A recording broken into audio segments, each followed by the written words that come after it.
dois cafés e um bom papo. Hoje, um grande papo. A gente vai ver agora a segunda parte da entrevista com Paulo Generoso, falando sobre acessibilidade. Preste atenção, porque você vai aprender mais um pouquinho hoje. O transporte público ele deveria ser específico, né? Porque uma criança, você me corrija se eu estiver errado, uma criança que tem deficiência intelectual, ou às vezes mental, que vem para pai, o que acontece? Se você colocá-la no mesmo roteiro das outras crianças, vai demorar 1h30 às vezes para sair da escola e chegar até a casa dela, essa criança ela não tem paciência, não tem preparo para suportar isso dentro do carro, né? Sim, pode existir algumas situações, principalmente quando a gente fala do autista, né, que mesmo tendo um transporte regular, um transporte particular, regular, né, esse transporte, se mudar o motorista, em alguns casos o autista não entra na perua mais, não entra no transporte, porque mudou o motorista. Quer dizer, a imagem para ele é muito forte. É muito forte, então precisa haver uma regularidade. Agora, veja bem, talvez eu faça uma comparação, Gilmar, que não seja justa. Né? Eu falo que é errado a gente fazer comparação, mas não tem como. Né? Uma vez que a gente conhece outros países onde o transporte funciona, entendeu? A acessibilidade é 100%, em todos os pontos da cidade, não existe um ponto da cidade que não exista acessibilidade. Quando a gente volta para o nosso país, a gente sente uma certa decepção nas coisas. Não tem como a gente não comparar. Né? A gente tem que comparar isso.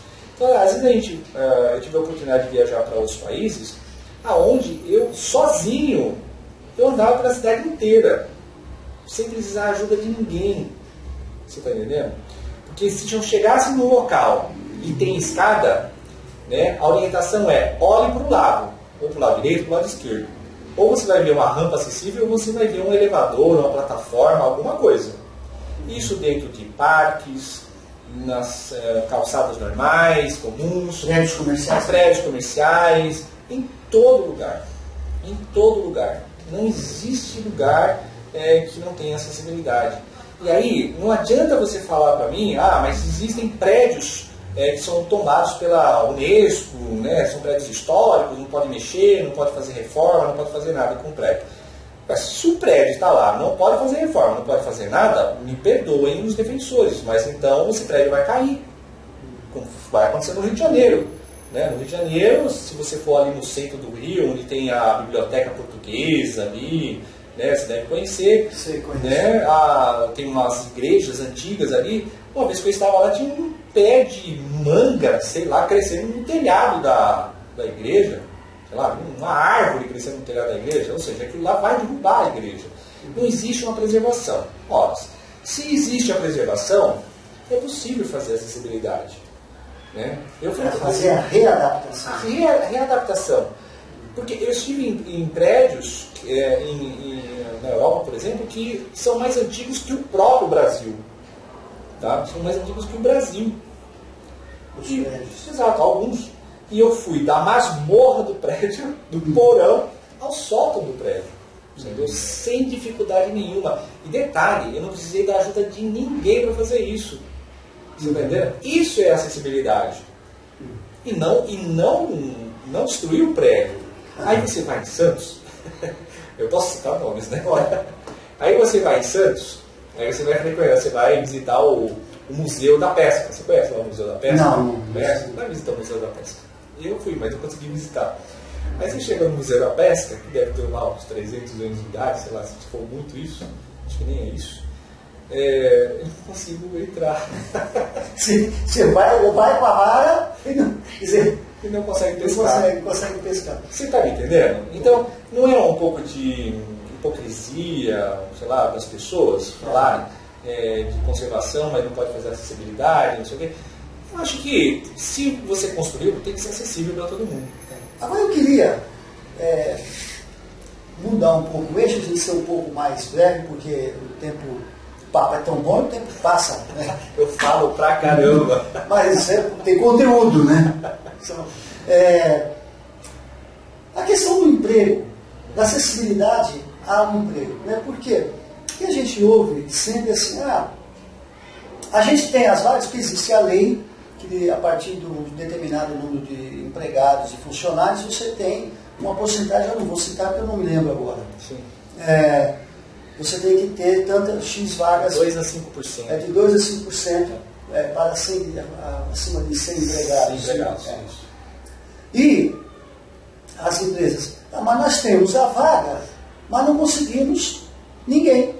Por quê? Então, volta aquele assunto. Falta o quê? Qualificação. Falta acessibilidade para que o deficiente chegue até o trabalho. Né? Falta acessibilidade para que essa pessoa com deficiência possa se qualificar para ir para o mercado de trabalho. Né? O que, por exemplo, a APAE é que ela faz isso. Ela tem um projeto que a gente desenvolve fazendo um treinamento para esses jovens, né? Já são jovens acima de 16 anos, para que eles possam se qualificar, são treinados, né? Porque como eles têm uma deficiência intelectual, então eles são treinados para determinado trabalho, determinado serviço, e eles vão desenvolver isso na empresa. Então aí a gente tenta encaixá-los. Mas é algo ínfimo, perto do universo de pessoas com deficiência que existe por aí. Né?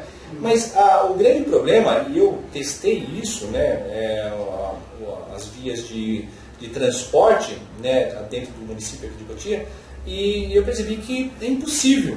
É impossível um cadeirante, né, ele sair da casa dele, ir até o ponto de ônibus, pegar um ônibus e ir até uma escola, estudar.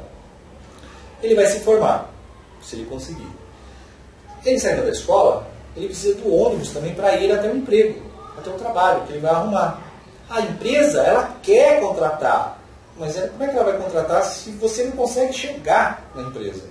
É custoso para a empresa também ela disponibilizar um carro específico, né, para a pessoa com deficiência, vai buscar a pessoa com deficiência na casa dele e trazer até o trabalho. Pode até acontecer, não sei de nenhum caso como esse, né, mas sei lá, a empresa pode acontecer e fazer um negócio desse. Se a gente for pegar, por exemplo, a Merck, lá no Rio de Janeiro, que tive a oportunidade de visitar, né, até mando um abraço para o pessoal lá da Merck, né, o pessoal muito gentil lá.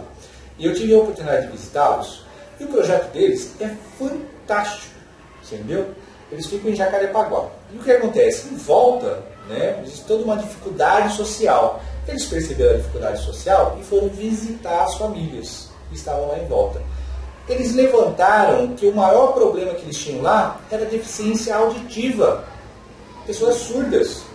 O que aconteceu? Montaram um projeto de uma empresa, começaram a contratar essas pessoas, a treinar essas pessoas surdas dentro da empresa, que estão todas ali do lado, né, com facilidade de locomoção, né, quer dizer, até para um surdo fica mais fácil eles pegar um ônibus e se locomover e tudo mais, mas pegaram as pessoas que estavam em volta ali e treinaram essas pessoas.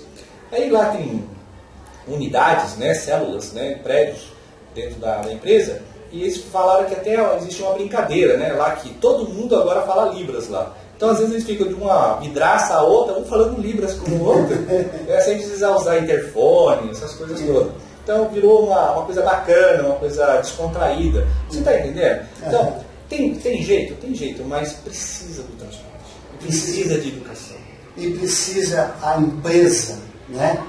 Como a Merck, você acabou de citar como uma referência, que a empresa tem essa predisposição, tem esse engajamento e esse envolvimento. E também de preparar o funcionário que vai atuar com a pessoa com deficiência, para que ela saiba também, para que esse funcionário, esse outro colaborador, saiba que aquele colaborador que está chegando é uma pessoa trabalhadora.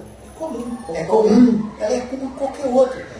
Por exemplo, vou citar um caso aqui, eu não vou citar o nome da pessoa nem da empresa, porque é aqui de Cotia, aí conhece, você já sabe como é que é. Mas uma menina com síndrome de Down foi trabalhar numa empresa e num determinado dia ela está acostumada todos os dias a exercer aquele papel, ela cumpre com religiosidade, ou o sangue militar também, assim, né? Essa coisa da fidelidade com a pessoa. E a pessoa não estava, veio uma outra pessoa e deu um grito com ela. Essa menina entrou em pânico, entrou aos prantos, ninguém sabia, ela também não conseguia explicar, porque era morrendo de medo da pessoa. Sim. Né? Então é preciso que as empresas também, que queiram, também tenham essa consciência que precisa preparar todos aqueles colaboradores para acolher aquela pessoa que vai chegar. Como uma pessoa normalíssima. E todos vão sair ganhando com todos isso. Vão sair ganhando. Todos vão sair ganhando. E que você ajudar uma pessoa que tem essa necessidade de, em alguns momentos, de ter essa ajuda, é natural da vida isso. Então, e para encerrar, esse papo aqui podia ir, né? Bastante. Mas para encerrar, eu queria que você falasse Cotia, brevemente, assim, não é fazer uma como é que está a Cotia com relação à acessibilidade? A Cotia já esteve muito pior. Hoje ela melhorou bastante. Melhorou um pouco, né? Bastante, estou sendo muito otimista, mas melhorou um pouco. Eu acho que por conta de todo o trabalho que vem sendo feito através do Conselho e das instituições, né, que vem pressionando, né, o governo para que melhore, para que faça mais. Mas ainda está longe de atender ao básico do atendimento à pessoa com deficiência. Seja num aspecto arquitetônico ou de atendimento pessoal, realmente, de pessoa a pessoa. Está longe ainda de acontecer. Tá? Essa é para encerrar mesmo, que eu vivi um momento com o Paulo e vi o que ele passou. Eu queria que você expressasse aqui, quando um deficiente, uma pessoa com deficiência, se esbarra, né, com uma situação em que ela não pode superar aquilo, né, por falta de acessibilidade. Qual que é o sentimento? É um sentimento de raiva, é um sentimento... Que sentimento? O que essa pessoa sente nessa hora? Assim, para que as pessoas que estão em casa saibam também. Assim, o que sente? Se sente rejeitado? Se sente revoltado? Qual é o sentimento? Então, tudo vai depender assim do estado de espírito da pessoa naquele momento, né? Mas ele vai desde o sentimento de... que merda, né? Que coisa chata, né? Aconteceu um negócio desse. Até uma fúria realmente, né? De ficar realmente com raiva e, sei lá, xingar, falar, né? Escravejar com o assunto. Mas no meu caso especificamente, hoje eu fico mais tranquilo, né? Porque eu coloco o problema como sendo o problema da pessoa que vai ter que me carregar. Se eu chegar num local e não tem acessibilidade, Gilmar, entendeu? Se você tivesse um restaurante, eu chego no seu restaurante e não tem acessibilidade, Gilmar, prepare-se, você vai ter que me carregar. Você entendeu? Se eu tivesse um restaurante... Exato. E que já aconteceu comigo, né? Em um hotel famoso aí de São Paulo, numa palestra que eu fui fazer lá, me convidaram para fazer. Tem acessibilidade? Tem acessibilidade. Ok, estou indo para lá para fazer a palestra. Chega lá, faço a palestra, todas as pessoas que fizeram a palestra são convidados para almoçar num mezanino que eles formaram lá para todas as pessoas. Ok. Só que eu chego lá, cara, não tem uma escadaria enorme, não tem acessibilidade, não tem elevador nem nada. E o gerente falou que se eu queria almoçar no restaurante comum lá do hotel, longe dos outros que participaram da palestra. Eu falei que não. O que ele fez? Ele resolveu o problema. Meio aos trancos e barrancos, mas resolveu o problema. Chamou 6 seguranças gigantes, entendeu? E falou assim, vocês estão à disposição do Paulo. O que ele fala para vocês fazerem, vocês fazem. E os caras me carregaram, entendeu? Assim eu abaixo, né, dentro do hotel. Então, todo mundo andava lá, alguns empresários andavam com um segurança, 2 seguranças, eu andava com 6 seguranças à minha volta. Então, para mim foi muito divertido, né? E o hotel aprendeu a lição, né? Vamos fazer acessibilidade. Fizeram depois e me chamaram para ir lá visitar, foi ótimo, então aprenderam a lição. Então, para mim, né, eu me divirto, porque o problema vai ser da pessoa que vai ter que resolver o problema. Não é mais um problema meu. O problema é de quem é dono do estabelecimento. Bem, eu estou prometendo que vou encerrar essa entrevista faz tempo, mas agora está para encerrar mesmo. Ó, o Paulo tem um site chamado Acessibilidade Total. Anota aí, acessibilidadetotal.com.br. Se você quiser aprender mais um pouco, entender mais o que é acessibilidade, Paulo, fala um pouquinho de como é que nasceu essa ideia e como é que é o site, convida as pessoas para participar.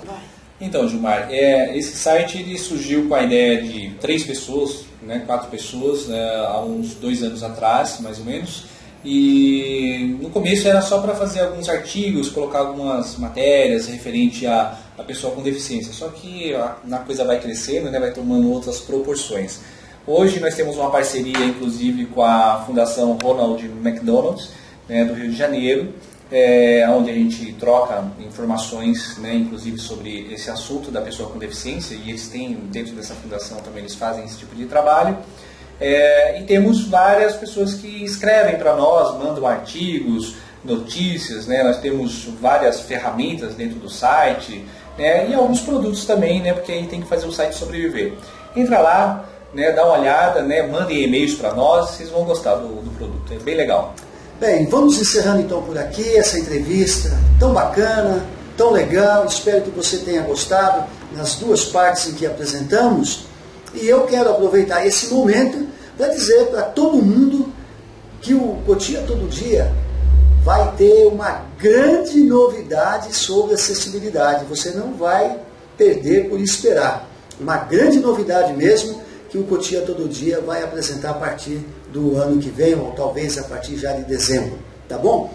Muitíssimo obrigado, Paulo, mesmo por você ter recebido a gente aqui. E até a próxima, com 2 cafés e um bom papo.